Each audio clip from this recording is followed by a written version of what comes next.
kadang-kadang ya kalau kita ngomongin tumbuh kembang anak itu kan tidak semua anak memiliki waktu yang sama nih untuk sampai di titik ini. Betul. Ada yang ternyata ini anak baru 6 tahun lewat 2 hari gitu.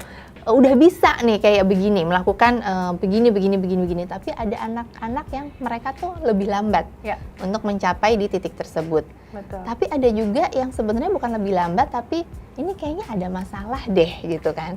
Nah, kapan orang tua radarnya harus mulai nyala untuk mengetahui bahwa oke, ini anak ada masalah, supaya menghindari, kan ada orang tua yang parnoan, tapi ada juga orang tua yang terlalu santai, sampai akhirnya masalah ini malah tidak menemukan solusinya. Nah itu apa aja sih tanda-tandanya sampai orang tua, oke ini waktunya gue waspada? Oke, kalau kita bicara misalnya area kognitif ya, atau daya pikir gitu ya.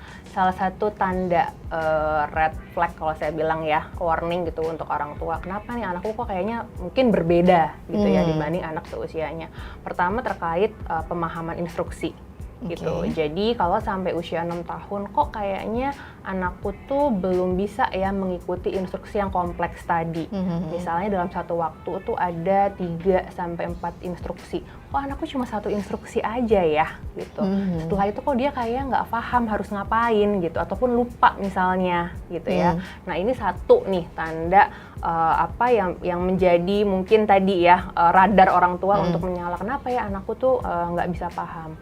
Nah yang kedua masih terkait kognitif adalah harusnya kan memang di usia ini kemampuan mereka untuk duduk tenang gitu ya, fokusnya ini sudah mulai berkembang ya, kurang lebih seenggaknya di usia ini tuh mereka sudah mulai bisa sekitar 20 menit gitu ya sampai 30 menit gitu ya untuk mengerjakan sesuatu, jadi menyelesaikan suatu tugas. Tapi kok ini kayaknya anakku sampai usia 6 tahun baru berapa 5 menit misalnya gitu. Udah pindah lagi ke kegiatan yang lain gitu.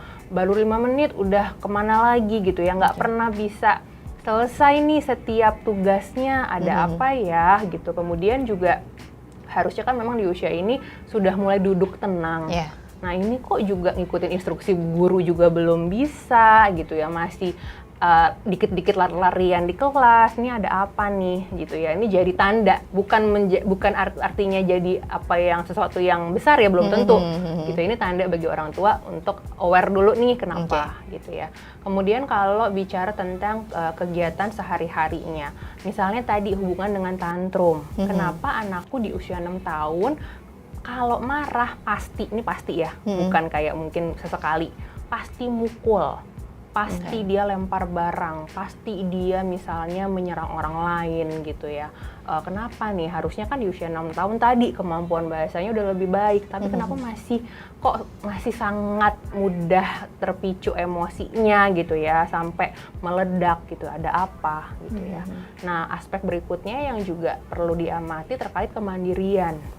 Kenapa sampai di usia 6 tahun misalnya anakku tuh masih sulit sekali untuk merawat diri sendiri ya. Ini nggak perlu kita bicara tentang course di istilahnya mengurus rumah tangga kayak cuci piring misalnya atau beres-beres, enggak, bicara rawat diri deh gitu ya. Kenapa sih kok masih susah untuk mandi sendiri, bahkan gosok gigi aja masih harus digosok gigi gitu, digosokin giginya gitu maksudnya.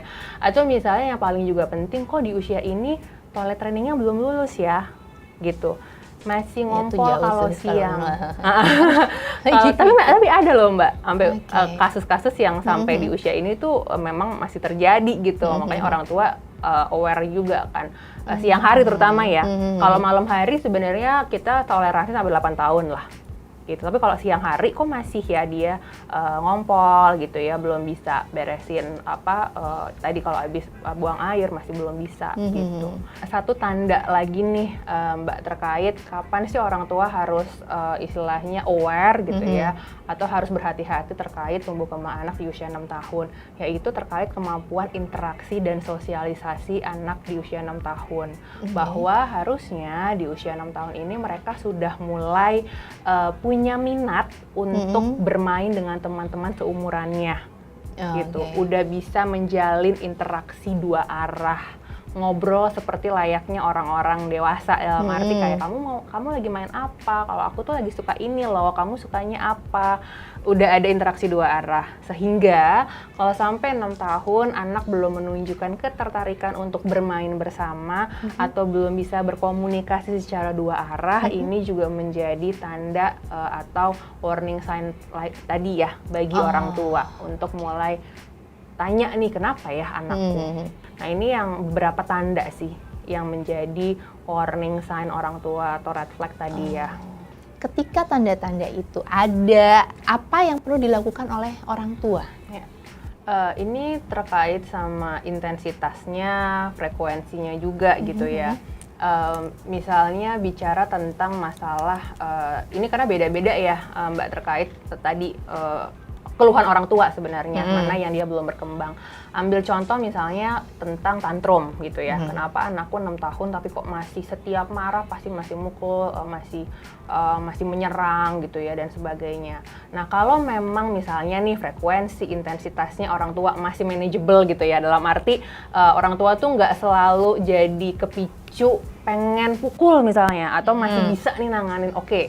Nah, di sini mungkin yang bisa kita lakukan kalau ngomongin tantrum gitu ya, berarti kan ada hal yang membuat anak ini mungkin hubungannya sama koneksi tadi gitu ya, bisa jadi gitu ya, belum nyaman sama orang-orang terdekatnya, mungkin juga orang tua gitu ya, sehingga jadi evaluasi buat kita juga kan, jangan-jangan ada fondasi nih dalam relasi saya dengan anak saya yang masih perlu diimprove gitu, sehingga mungkin aku coba deh lebih deket, ngeluangin lebih deket sama anakku gitu ya, meluangkan waktu mungkin kalau orang tua kerja, tiap malam deh aku rutinin untuk misalnya ngobrol sama dia atau lebih nunjukin kepedulian gitu ya, nunjukin afeksi ke anakku. Kita lihat nanti progresnya seperti apa gitu ya. Termasuk misalnya nih keluhannya terkait kognitif tadi kayak konsentrasi, sulit duduk tenang. Kita juga perlu mungkin bekerja sama juga kalau anaknya udah sekolah dengan pihak sekolah, dengan guru kelasnya. Identifikasi sebenarnya hal-hal apa sih yang membuat anak ini sulit fokus gitu, karena bisa jadi nih sederhana ya, misalnya kok anaknya kayaknya anakku nih susah fokus nih Mbak gitu, ternyata misalnya nih ya ada kejadian nih real, duduknya terlalu jauh dari papan tulis gitu, pas dicek ternyata anaknya minus, jadi nggak bisa ngeliat, makanya dia kayak nggak fokus jalan-jalan, bisa jadi kayak gitu. Jadi kerjasama dengan pihak di luar keluarga kalau anaknya sudah sekolah menjadi kunci juga sih untuk mencari lah solusi yang terbaik gitu ya. Tapi kalau misalkan tadi tuh frekuensi, intensitas, durasi, kemudian juga sudah berusaha koordinasi sama pihak sekolah, tapi pihak sekolah misalnya kalau anak dari sekolah ya ngerasa juga nggak tahu nih Bun harus gimana ya gitu. Nah, mungkin waktunya kita bekerja sama dengan profesional gitu ya. Bisa dengan psikolog, mungkin ke dokter, mungkin ke psikiater ya, tergantung sebenarnya permasalahan anak itu sendiri gitu sih. Sehingga kan kalau semakin lebih cepat lebih baik ya kita tangani sedini mungkin. Apalagi menurut saya usia 6 tahun ini adalah usia yang kita buru-buru deh kalau memang ada hal yang kita lihat itu terlambat atau misalnya kok kayaknya berbeda gitu ya, buru-buru di-handle. Karena kalau lewat dari usia ini akan lebih sulit sih gitu untuk istilahnya kita kalaupun nanti harus ada intervensi akan lebih istilahnya lebih kompleks lagi.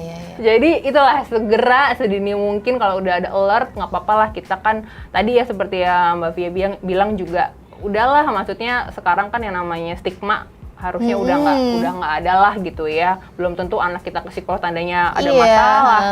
Kalau mau sharing juga emang kenapa gitu kan, ya nggak apa-apa gitu, semua ya harusnya udah ini ya, udah biasa aja ya sekarang ini sih. Jadi berkaitan sama kalau misalnya kita melihat tanda-tanda yang menjadi warning sign untuk para orang tua kan memang intensitas, frekuensi, durasi, dan juga kerjasama ya dengan lingkungan sekitar yang kita tahu mungkin cukup banyak waktu menghabiskan sama anak kita, kayak sekolah, terus mungkin juga kita lihat pengasuhnya gimana. Betul. Selain kita melihat nih, yang paling penting lihat dulu nih kita sebagai orang tua kayak gimana. Bagaimana pola asuh untuk anak usia 6 tahun? Oke, nah usia 6 tahun ini adalah usia yang menurut saya gitu ya, adalah usia yang penting nih, krusial, karena merupakan usia peralihan ya, dari preschool menuju masuk ke tingkatan yang lebih advance, yaitu sekolah formal ataupun sekolah dasar. Sehingga harapannya di usia ini orang tua bisa menerapkan tadi yang namanya istilahnya positive parenting, di mana orang tua tetap memberikan kasih sayang, nurturing, meluangkan waktu bersama, tapi di sisi lain ada arahan-arahan atau batasan yang konsisten diterapkan. Nah, harapannya juga ketika berparenting di usia 6 tahun ini, ingat anak sangat bergantung nih evaluasinya dari orang tua, sehingga hindari yang namanya mungkin godaan-godaan gitu ya untuk terpicu melakukan misalnya kekerasan fisik ataupun verbal dan juga emosi gitu ya ke anak kita.